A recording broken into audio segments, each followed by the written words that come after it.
So this summer, we're going to be working on building up our self-esteem. And how are we going to do this, you might ask? Well, look no further than the Pyramid of Self-Esteem. Earlier this week, I stumbled upon this pyramid, and I thought it would be a genius idea to make a video analyzing each layer of the pyramid when it comes to building up your own self-esteem. And a couple years ago, I used to have very low self-esteem, and it ruined a lot of aspects of my life, from opportunities to relationships to experiencing new things, because I didn't find myself worthy of those things.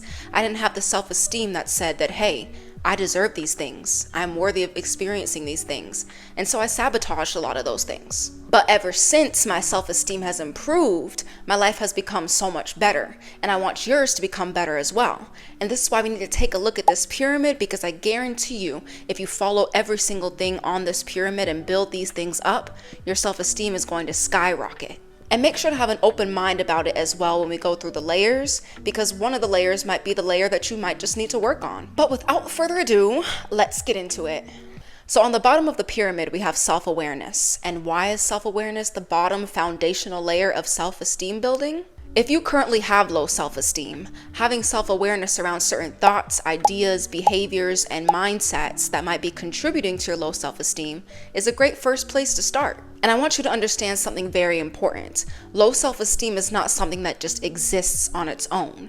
It's an energy that constantly needs to be fed different ideas and beliefs in order to stay alive. Maybe you always talk down on yourself. Maybe you always compare yourself to other people. Maybe you have a self-defeating mindset. And all of these things feed into our low self-esteem and intensify it. And so being aware of these negative mindsets and patterns that we carry about ourselves is the first step in changing them. And low self-esteem is not something that we came to the earth with, and it's not something that's inherently present in us. It's something that we've learned over time through life experience to have. And so you have to be honest with yourself. When did I learn to have low self-esteem? When did I learn to be insecure in myself? And what things do I do to constantly perpetuate this low self-esteem? Do I constantly compare myself to people online a lot? Do I constantly consume content that doesn't make me feel good about myself? Do I keep telling myself negative things? And you have to get real with yourself. What do you need to change in order to have better self-esteem? Do I need to stop consuming toxic content? Do I need to possibly change the way that I speak to myself? Do I need to distance myself from people who aren't working on bettering their own self-esteem? What are things that I'm doing that I know are not helping me to better my self-esteem? And how can I break out of those patterns? But in order to recognize the why and learn how to correct ourselves, we have to be aware in the first place. And this is why self-awareness is at the bottom of the pyramid. It's the most fundamental step. Because having better self-esteem comes from being aware of why you have low self-esteem in the first place. And it's learning how to unlearn the certain things that you've been taught and conditioned by the outside world and by the people who were not accepting of you. Because I want you to know that you have the power to change this. You might think that negative self-esteem is something that you're just cursed with, but I promise you, it's not a curse. It's something that you have full control to break yourself out of. So the next layer on the pyramid is self-acceptance. Now, self-acceptance is imperative when it comes to building self-esteem, because you have to be okay with who you are now, where you are now, and how you feel about yourself now. And we struggle with self-acceptance because we think that I couldn't possibly accept myself until I'm different, until I'm at a different place, until I'm a different person. But self-acceptance comes from realizing that even if I have flaws, even if I'm not perfect, even if I'm not where I want to be right now, I can still give myself grace for where I am at, knowing that I always have the potential to change. But this version of myself deserves acceptance too, or else it's going to be very hard to get to where I want to be. And acceptance doesn't mean you're just stagnant or you don't change or nothing happens. It just means to find peace with where you're at. It's saying that, hey, I'm okay today. In whatever form that I'm in right now, I'm okay today. In whatever phase of life that I'm in right now, I'm okay today. I know I'm going to change. I know I'm going to grow. I know I'm not always going to be the same person or be in the same place, but where I'm at right now is fine. And I can learn how to have peace with where I'm at, because where I'm at is not a bad place. Where I'm at is not wrong to be. It's just where I'm at, and I can always change from here. And self-acceptance makes the process of change so much easier. If you reject yourself constantly through change, it's going to be very, very hard to get to where you want to be. This is why you have to find peace and acceptance with where you are at. Because change is a really hard journey in itself. But if you were to accept yourself where you're at while changing, it would make the journey so much easier. And self-acceptance is truly important when it comes to building self-esteem, because no one who rejects themselves has high self-esteem.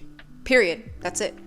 So the next layer is self-worth. And I feel like this is going to be a very tricky part for a lot of people because of the conditioned ideas and subconscious ideas that we have around what self-worth is and where it comes from. Lots of us believe that self-worth comes from one's achievements, or their material possessions, or their physical appearance, or how much money they have. We think it comes from how much attention we get online, how many likes and followers that we have, or maybe it comes from how many romantic partners we're able to get. Or maybe it comes from how popular we are and how much people like us. And when we don't have these things, we think it's entirely impossible for anyone to have high self-esteem, including ourselves. Ultimately, self-esteem comes from how worthy you feel and how you define your self-worth. If you think that self-worth comes from how much money that you have, and you don't have a lot of money, that's going to contribute to you having low self-esteem because you're going to feel unworthy. If you think that self-worth comes from how physically attractive you are, and you don't consider yourself physically attractive, then that's going to contribute to low self-esteem, and it's going to make you feel unworthy. Basically, however you define self-worth is going to determine how worthy or not you feel. And we have this habit of putting our self-worth on things that are not actually us. We put our self-worth on our car, but we're not our car. We put our self-worth on our money, but we're not our money. We put our self-worth on our partner, but we're not our partner either. And you might say, well, then I'll put my self-worth on my personality. Surely that's something about me. But your personality is always changing too. It's not a constant factor of you. And this is why, to save us from this external chase, we have to pull our self-esteem and our self-worth from inside, from who we truly are on the inside, which is unchanging. We have to pull it from our very existence, because our existence is something that does not change. Our existence is something that no one could ever take away from us. And then you realize that you don't have to have all these things. You don't have to look a certain way. You don't have to do really anything at all to be valuable or worthy in the slightest, because your value is inherent. It comes from the fact that you exist and nothing else. And when you fully understand this, it provides a sense of freedom, because you no longer need to prove yourself to the world. You no longer need to showcase your worth to everybody. You can just sit back and realize that I am already worthy and I have nothing to prove. I can just be me. So pull that self-worth from the inside and your self-esteem is going to skyrocket. And the top layer before self-esteem is self-respect. Self-esteem effortlessly flows from you respecting yourself. And here's why. When you respect yourself, you are telling yourself that I am worth certain things and I will not subject myself to things that are not worth my time or my energy. You are telling yourself that I am worthy of these things, people, and experiences. And if these things, people, or experiences aren't bringing value to my life, then I don't have to deal with them. I respect myself enough to distance myself from them. Self-respect is also acknowledging the fact that you deserve to set boundaries too. If something makes you uncomfortable, if you're not enjoying a certain thing, you have every right to distance yourself from that. And if something doesn't sit right with me, I respect myself enough to not settle for it. And as scary as it might be to say the word no, you also respect yourself enough to use the word no when you need to use it. Because self-respect does not come from saying yes to everyone and everything, especially if something breaches your boundaries or something makes you uncomfortable or doesn't sit right with you. And having self-respect is going to generously boost your self-esteem, because you're showing yourself that I am worthy of certain things and I don't have to settle for other things. You're telling yourself that you are worthy enough to make those decisions. You're telling yourself that you are worth the best of the best, and I don't have to settle for anything less. Because if you love someone very much, like your best friend or your partner or your mother or whoever it might be, you would only want the best things and people and experiences for them, because you value them enough to realize that they're worth those things.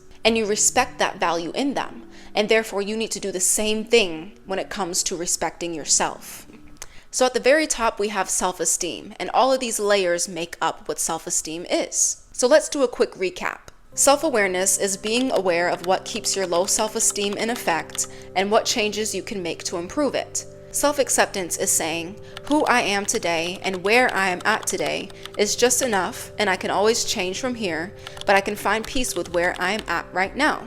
Self-worth is learning to measure your worth based on the fact that you exist rather than on external things and what people say. And self-respect is acknowledging that you are worthy of certain things and allowing yourself to receive what benefits you and discard of things that do not. So just use this video as a guide to help you build up your own self-esteem, and feel free to add anything to this pyramid or take away from this pyramid if it's going to help you. Because this summer is the summer that we're going to transform our self-esteem, and our self-esteem is going to rise up. And you deserve to have a life where you feel good and confident about who you are. And I will not stop creating content until so many people feel good and confident about who they are, because this is my mission. And I cannot wait to see how much progress everyone makes in building up their self-esteem this summer. It's going to be great, and I want you to keep me posted. But just remember that I believe in you, but I just want you to believe in yourself. I will see you guys next time.